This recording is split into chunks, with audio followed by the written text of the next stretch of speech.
WhatsApp ఇప్పుడు social మీడియాలో ఇదో సంచలనం. గ్రూపులు కట్టడం, చాటింగ్లు చేయడం ఇప్పుడు కామన్ గా మారింది. ఛాన్స్ ఉంది కదా అని ఎడాపెడా వాట్సాప్ గ్రూపులు క్రియేట్ చేస్తున్నారా?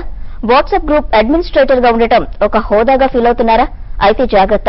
గ్రూప్ మెంబర్స్ చేసే పోస్టులకు మీరు బాధ్యత వహించాల్సి వస్తుంది.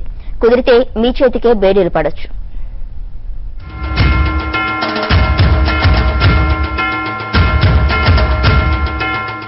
వాట్సాప్ ఇప్పుడిది స్మార్ట్ ఫోన్ వినియోగదారులకు స్వర్గధామం. సమాచారాన్ని పంచుకోవాలన్నా, ఫోటోలు వీడియోలు పంపుకోవాలన్నా ఈ మాధ్యమం చాలా ఉపయోగపడుతుంది. గ్రూపులుగా ఏర్పడితే సందడే సందడి. అయితే ప్రతిదానికి ఒక హద్దుంటుంది. ఛాన్స్ ఉంది కదా అని గ్రూపులు క్రియేట్ చేసి వాటికి అడ్మిన్ గా ఉండే వారికి చిక్కులు పెరుగుతున్నాయి. గ్రూప్ లో ఎవరు పుకార్లు సృష్టించినా, అభ్యంతరకరమైన మెసేజ్లు పెట్టినా అడ్మినిస్ట్రేటరే బాధ్యుడు. మహారాష్ట్ర లాతూర్ జిల్లాలో వాట్సాప్ అడ్మిన్ సహా 3 అరెస్ట్ అవడంతో ఇప్పుడు చర్చనీయాంశమైంది. వాట్సాప్ గ్రూప్ లో సభ్యులు అభ్యంతరకర మెసేజ్లు చేస్తే అడ్మిన్ కి ఏం సంబంధం అనుకోవచ్చు.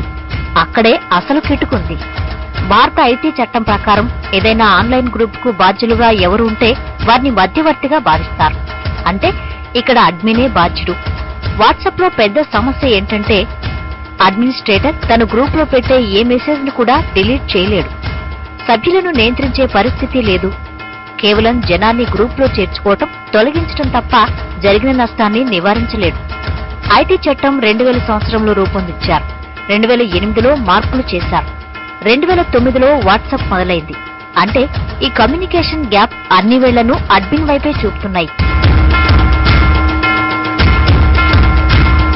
మెసేజ్ ను ఎవరు సృష్టించారో తెలుసుకునే అవకాశం లేదు. కేవలం దాన్ని వ్యాప్తి చేసేవారిని గుర్తుపట్టడం సులువు. ఇదే మన దర్యాప్తులో ఉన్న లూప్ హోల్. మరోవైపు మెసేజ్ ఎక్కడి నుంచి వచ్చిందన్నది కాదు, ఎవరు పోస్ట్ చేశారన్నదే దర్యాప్తు సమయంలో పోలీసులు చూస్తారు. ఎవరో పంపితే ఫార్వర్డ్ చేశానంతే అని సింపుల్ గా చెప్పడానికి వీల్లేదు. ఎటు తిరిగి వాట్సాప్ గ్రూప్ అంతటికీ హెడ్ గా ఉండే అడ్మిన్ కే కష్టాలుంటాయన్నది వాస్తవం. ఈ మధ్య కాలంలో ఎవరు పడితే వాళ్ళు వెబ్సైట్ వాట్సాప్ గ్రూప్ క్రియేట్ చేస్తున్నారు. వన్స్ గ్రూప్ క్రియేట్ చేసిన తర్వాత అటు అడ్మిన్ దాంట్లో మెంబర్స్ ఉన్న ప్రతి ఒక్కళ్ళు కొన్ని జాగ్రత్తలు తీసుకోకపోతే కనుక ఖచ్చితంగా పోలీస్ కేసుని ఫేస్ చేయాల్సిన పరిస్థితి ఏర్పడుతుంది. ఈ మధ్య కాలంలో మనకి ఇండియాలో వచ్చేటప్పటికి 3 to 4 కేసెస్ ఈ నేపథ్యంలో జరగడం జరిగింది. అరెస్టులు, పోలీసుల విచారణ నుంచి తప్పించుకోవాలంటే వాట్సాప్ అడ్మిన్ ముందుగానే సభ్యులకు కొన్ని జాగ్రత్తలు చెప్తే బెటర్. చట్ట వ్యతిరేకమైన, జాతి భద్రతకు ప్రమాదకరమైన, ఐటీ చట్టాలను ఉల్లంఘించే అభ్యంతరకరమైన పోస్టులను పెట్టొద్దని ముందుగానే చెప్పాలి. ప్రతి ఒక్కరికి ఈ విషయం తెలిసేలా చెప్పాల్సిన బాధ్యత అడ్మిన్దే. ఎవరైనా సభ్యులు పరిధి దాటి ప్రవర్తిస్తే ఆ విషయాన్ని పోలీసులకు చెప్పాలి. లేదంటే అడ్మిన్ చేతికి బేడీలు తప్పవు. గ్రూప్ లో మీ ప్రమేయం ఇష్టం లేకుండా ఒక అడ్మిన్ మిమ్మల్ని కూడా అడ్మినిస్ట్రేటర్ గా మారిస్తే ఆ గ్రూప్ నుంచి బయటపడడమే ఉత్తమం అంటున్నారు నిపుణులు. లేదంటే చేయని తప్పుకు బలవ్వాల్సి వస్తోంది. మెసేజ్ తీవ్రతను బట్టి మెంబర్ కాని వారు కూడా వాటిపై ఫిర్యాదు చేయవచ్చు. విదేశీయులపైన చర్యలు తీసుకునేలా చట్టాలున్నాయి. సో వన్స్ వాట్సాప్ గ్రూప్ లో వచ్చేటప్పటికే అబ్జెక్షనబుల్ కంటెంట్, అది పోర్నోగ్రఫీ కావచ్చు, లేకపోతే కనుక వేరే వాళ్ళని దూషించే విధంగా, అంటే పొలిటీషియన్స్ ను కావచ్చు, లేకపోతే పబ్లిక్ ఫిగర్స్ ను కావచ్చు, దూషించే విధమైన పోస్టులు షేర్ చేసుకోకూడదు.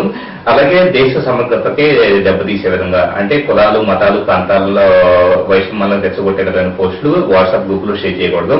అలాగే కాపీ రైటెడ్ కంటెంట్, అంటే ఇంటర్నెట్ లో ఎక్కడ పడితే ఎక్కడ కనపడినా కాపీ రైటెడ్ కంటెంట్ ని కాపీ చేసుకొచ్చేసి ఇక్కడ వాట్సాప్ గ్రూప్ లో షేర్ చేసుకోకూడదు. అభ్యంతరకర విషయాలు పోస్ట్ చేస్తే ఐపీసీ సెక్షన్ 505 1B ప్రకారం కేసులు నమోదు చేయొచ్చు. అలాగే ఐటీ చట్టం 153, 34, 67 సెక్షన్ల కేసులు నమోదవుతాయి. వాట్సాప్ గ్రూపుల నుంచి తొలగించాలన్న కారణంగా సభ్యులు అడ్మిన్ పై దాడి చేసిన ఘటనలు పెరుగుతున్నాయి.